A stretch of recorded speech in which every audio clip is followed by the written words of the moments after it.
We just have a quick question here from Simon, who asks why some of the trades that we personally take, why they're not highlighted in the trade ideas tab.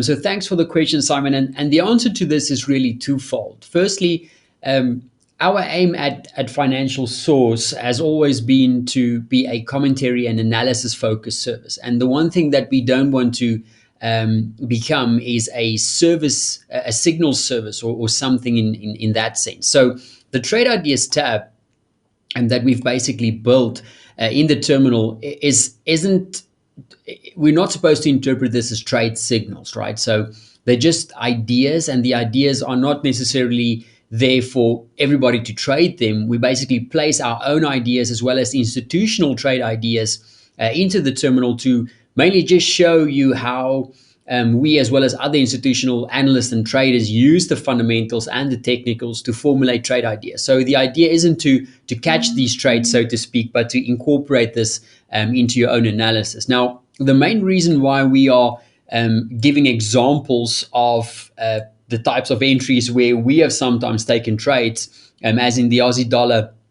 versus the US dollar in today's session. The only reason why we're doing that is because we've received multiple requests from many subscribers to do so. And even though we've been reluctant to do it, we've decided to share some of these trades just purely for learning purposes, much like the one that I took on the Aussie versus the US dollar this morning. Now, the other part in answering your question has to deal with time, right? So today, I was at my screen a little bit later than normal at 6 a.m. UK time, and a little later in the session, basically 16 minutes into the session, when I started doing my research, while I did that, I heard the score coming out this morning in terms of the Victorian State News. So if we just scroll down, let's just quickly find that announcement. There we go. So 19 minutes past 7. So this is my local time. So that'll be 19 minutes past 6 in terms of UK time.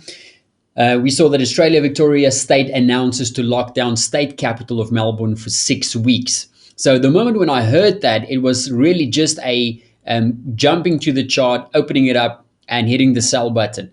It was really a very quick reaction. Now, when you have these types of unplanned and unscheduled events, once I heard it, it was really 2 seconds for me to react. So with these types of unexpected and unscheduled events, it won't really allow us to type out a trade idea and put it into the terminal, because by the time that we've typed the trade idea out, the move would have already taken place, like the one this morning. So I got filled just above that daily pivot, and I took it off just before we reached this overall support and resistance area. So by the time I would have written this, and by the time we did our first video, that trade had already played out.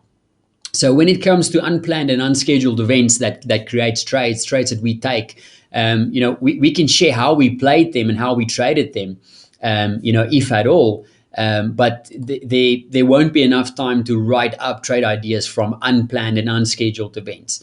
Unless, of course, it's something that creates a possible medium-term shift in the fundamental bias, which, can create a lot more, a much more bigger sustained move to the up or to the downside. So I hope that helps, Simon. Any other questions, please don't hesitate to let us know.